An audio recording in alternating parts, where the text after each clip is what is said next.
शं वरुणः शन्नो भवत्वर्यमा शन्न इन्द्रो बृहस्पतिः शन्नो विष्णुरुक्रमः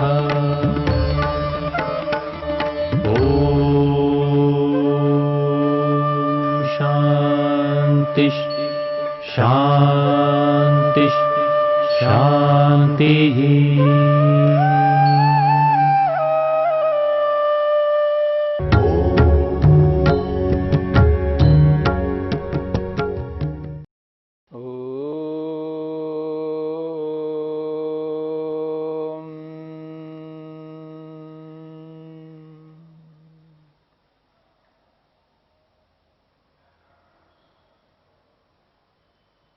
योग दर्शन के साधन पाद को लेकर के विचार चल रहा है। महर्षि पतंजलि ने योग के 4 विभाग किए हैं। उन विभागों को पाद शब्द से स्पष्ट किया है। पहला पाद, दूसरा पाद, तीसरा पाद, चौथा पाद। पहले पाद को समाधि पाद कहा है, दूसरे पाद को साधन पाद कहा है, तीसरे पाद को विभूति पाद कहा है और चौथे पाद को कैवल्य पाद कहा है। समाधि पाद में 51 सूत्र हैं जो समाधि को लेकर के प्रस्तुत किए गए हैं। समाधि के स्वरूप को बताया है, समाधि के भेदों को लेकर के बताया है, समाधि को प्राप्त करने के विशेष उपायों को प्रस्तुत किया है। दूसरे पाद में महर्षि पतंजलि ने साधनों को रखा है। समाधि को प्राप्त करने के क्या क्या साधन होते हैं, किन साधनों को अपना करके मनुष्य योग को पूर्ण कर सकता है, समाधि लगा सकता है। आत्मा परमात्मा का साक्षात्कार जिन साधनों को अपना करके किया जाता है, उन साधनों की चर्चा साधन पाद में की गई है। समाधि पाद में और साधन पाद में अंतर क्या है, भेद क्या है, इस बात को लेकर के महर्षि वेदव्यास ने भूमिका में स्पष्ट किया है। महर्षि वेदव्यास कहते हैं, उद्दिष्टः समाहित चित्तस्य योगः। उद्दिष्टः उपदेश किया, कथन किया, कह दिया, क्या? योगः योग। योग के विषय में कह दिया। किनके लिए? समाहित चित्तस्य, समाहित चित्त वालों को, समाहित चित्त वालों को ध्यान में रख करके योग को बता दिया, कह दिया। कथम व्युत्थित चित्तोपि योगयुक्तः स्यात् इत्येतद् आरभ्यते। महर्षि वेदव्यास कहते हैं, कथम कैसे, व्युत्थित चित्तोपि व्युत्थित चित्त वाला भी योगयुक्तः स्यात्, योग से युक्त हो जाए। इसी बात को लेकर के साधन पाद का आरंभ किया जाता है। महर्षि वेदव्यास ने समाधि पाद को समाहित चित्त वालों के लिए बताया है और साधन पाद को व्युत्थित चित्त वालों के लिए बताया है।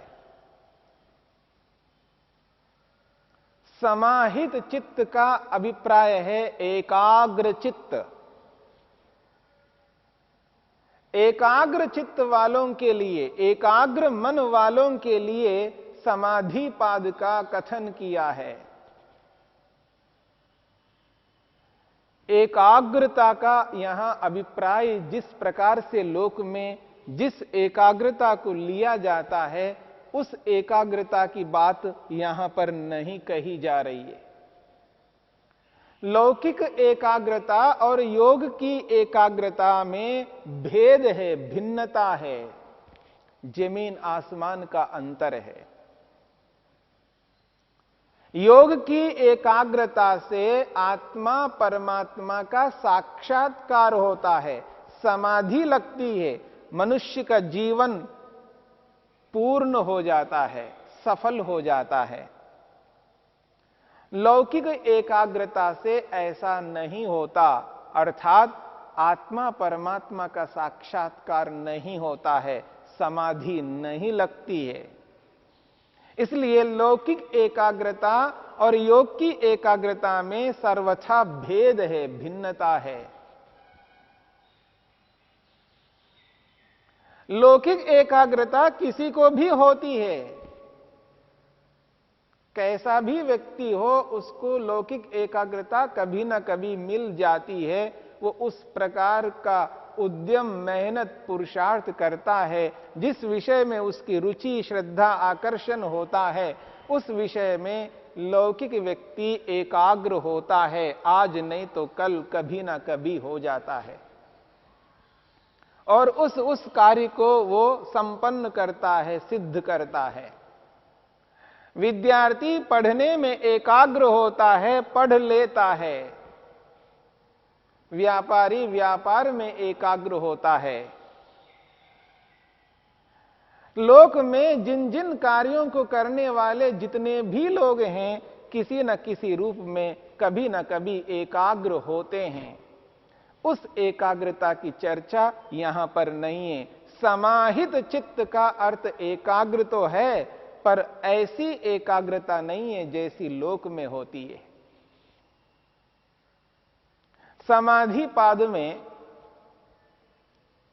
मन की अवस्थाओं को लेकर के विचार किया है। पहले ही सूत्र में अथ योगानुशासनम, इस सूत्र को लेकर के हमने मन की अवस्थाओं के विषय में विचार किया है। ये जो हमारा मन है, जिस मन के माध्यम से मनन करते हैं, चिंतन करते हैं, विचार करते हैं, जिस मन को समझने का प्रयत्न समाधि के पाद से हमने किया है, उस मन की अलग अलग अवस्थाएं हैं। अर्थात मन के कार्य करने के अलग अलग अवसर हैं। अलग अलग परिस्थितियों में मन अलग अलग प्रकार से कार्य करता है। तो मन की अलग अलग अवस्थाएं, मन के स्टेजेस हैं। पहला स्टेज, दूसरा स्टेज, ऐसा 5 स्टेजेस हैं, 5 अवस्थाएं हैं। मन की पहली अवस्था का नाम है क्षिप्त अवस्था। दूसरी अवस्था का नाम है मूढ़ अवस्था। तीसरी अवस्था का नाम है विक्षिप्त अवस्था। चौथी का नाम है एकाग्र अवस्था और 5वीं का नाम है निरुद्ध अवस्था। इस प्रकार से मन की 5 ये कार्य शैलियां हैं, अलग अलग प्रकार की स्थितियां हैं जिनमें मन रह करके कार्य करता है। उन अवस्थाओं को लेकर के योग में बताया गया है। उन अवस्था में चौथी अवस्था है एकाग्र अवस्था। और योग में जिस एकाग्र अवस्था को लेकर के चर्चा की है, वह एकाग्र अवस्था अलग है, और लोक में जिस एकाग्रता को लेकर के चलते हैं वह एकाग्रता अलग है।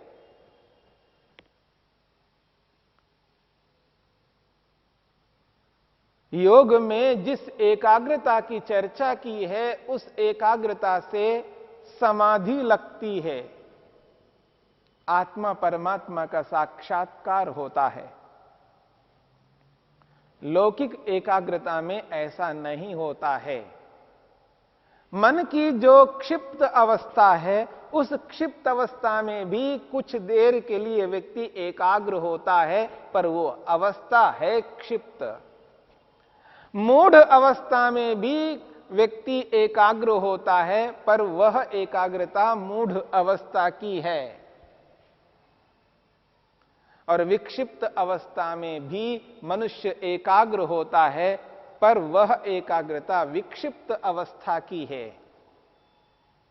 अलग अलग प्रकार की एकाग्रता हैं, पर वो थोड़ी देर के लिए एकाग्रताएं हैं। और उन एकाग्रताओं में मन का नियंत्रण वैसा नहीं रहता है जैसा योग में रहता है। मनोनियंत्रण योग वाली एकाग्र अवस्था में होता है, लौकिक एकाग्र अवस्था में मनोनियंत्रण नहीं होता, वहां कुछ समय के लिए होता है। इसलिए इस बात को समझने की चेष्टा करनी है। यहां जिस एकाग्र अवस्था की बात कही जा रही है, इस एकाग्र अवस्था में आत्मा को यानी मनुष्य को शुद्ध ज्ञान होता है। वह शुद्ध कर्म करता है और शुद्ध उपासना करता है। अशुद्ध ज्ञान को, अशुद्ध कर्म को, अशुद्ध उपासना को जीवन में से हटाता है। समाधिपाद के अंतर्गत हमने विस्तार से इस पर विचार किया है। इसलिए यहां पर एकाग्र अवस्था से योग वाली एकाग्र अवस्था को लेना है। इसलिए महर्षि वेदव्यास ने कहा, उद्दिष्टः समाहित चित्तस्य योगः। एकाग्र अवस्था वाले को ध्यान में रख करके योग का उपदेश किया है। और इस पर हमने विचार किया था, एकाग्र अवस्था को जिन्होंने लक्ष्य बनाया है, समाहित चित्तस्य, एकाग्र वाले मन को ध्यान में रख करके योग का उपदेश किया है, अर्थात जिन्होंने मन को एकाग्र करने का लक्ष्य उद्देश्य बनाया है, ऐसे लोगों को ध्यान में रख करके समाधिपाद का उपदेश किया है। समाहित चित्तस्य का यह भी अर्थ है जिनका मन एकाग्र हो चुका है, ऐसे लोगों के लिए, पर यहां वो अर्थ नहीं है। क्योंकि एकाग्र होने के बाद एकाग्रता के लिए उपायों को अपनाना नहीं पड़ता। मेरी बात पर ध्यान दीजिएगा। जिसका मन एकाग्र हो गया है, जिसका मन एकाग्र रहता है, ऐसे एकाग्र व्यक्ति को एकाग्रता के लिए अलग अलग उपायों की आवश्यकता नहीं होती है। एकाग्र करने के उपायों को वही व्यक्ति अपनाता है जो व्यक्ति अपने मन को एकाग्र नहीं कर पाया है। इस बात को ध्यान देना। इसलिए समाहित चित्तस्य का अर्थ है एकाग्र चित्त बनाने के लिए, एकाग्र चित्त को बनाने के लिए जिन्होंने संकल्प किया, प्रतिज्ञा की है, जिन्होंने मन को एकाग्र करने का लक्ष्य बनाया है, ऐसे व्यक्तियों को ध्यान में रखते हुए समाधिपाद का वर्णन हुआ।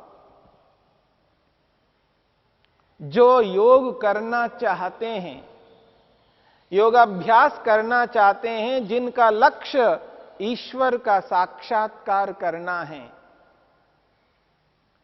जिनको संसार के विषय भोगों से दूर होना है, हट जाना है, जिनकी रुचि संसार के विषय भोगों में नहीं है, जो सांसारिक विषयों की ओर आकृष्ट नहीं होते हैं, जिनका आकर्षण ईश्वर के प्रति है पर मन एकाग्र नहीं हुआ है, ऐसे एकाग्रता को लक्ष्य बनाकर चलने वाले साधकों को ध्यान में रखते हुए समाधि का वर्णन हुआ। इस बात को ध्यान देना है। महर्षि पतंजलि ने ऐसे लोगों को ध्यान में रखकर के समाधि पाद का वर्णन कर रहे हैं या किया है। उन्होंने ये बात कही है, वो व्यक्ति जो ईश्वर को, आत्मा को लक्ष्य बनाकर समाधि लगाने की इच्छा से मन को एकाग्र करना जिसका ध्येय बन चुका है, ऐसे व्यक्ति को समाधि पाद के माध्यम से मेहनत, उद्यम, पुरुषार्थ करना और उस पुरुषार्थ से समाधि को प्राप्त करना है। वह व्यक्ति मैत्री, करुणा, मुदित आदि बहुत सारे उपायों को अपना करके विवेक, वैराग्य, अभ्यास के माध्यम से वैराग्य से युक्त होकर के दृष्टान श्रविक विषय वितृष्णस्य वशीकार संज्ञा वैराग्यम से युक्त होकर के समाधि को प्राप्त कर ले। ये प्रक्रिया उन व्यक्तियों के लिए दी गई है जिन्होंने अपना ध्येय बना लिया है, अपना लक्ष्य बना लिया है, जिनकी प्रवृत्ति संसार के प्रति ना होकर ईश्वर के प्रति हो रही है, जिनको सांसारिक विषय भोग रुचिकर नहीं लगते हैं। ऐसे लोगों को समाधि पाद में बताए हुए उन उपायों को अपनाना है जिनको अपना करके वो समाधि तक पहुंच सकते हैं। दुनिया में अलग अलग प्रकार के लोग होते हैं, अलग अलग कर्म उन्होंने किया है, पूर्व जन्म के फल स्वरूप इस जन्म में उनको अलग अलग प्रकार के शरीर मिले हैं और अलग अलग प्रकार के शरीरों में रहते हुए संसार को जिस जिस रूप में देखते हैं, उस संसार के विषय भोगों को समझते हैं और उनके प्रति उनका अनाकर्षण होता है, अनासक्ति होती है, क्योंकि उनको लगता है कि ये विषय भोग मेरे को तृप्त नहीं कर सकते, मेरे को शांत नहीं कर सकते, मेरे को स्वतंत्र नहीं कर सकते। आत्मतृप्ति, आत्मसंतोष, आत्मनिर्भयता, आत्मानंद को प्राप्त कराने में ये लौकिक सांसारिक पदार्थ समर्थ नहीं हैं। ऐसा मान करके ही वे लोग मन को एकाग्र करने का लक्ष्य बनाते हैं, बनाकर फिर योग के लिए अभ्यास करते हैं। ऐसे व्यक्तियों के लिए समाधि पाद है।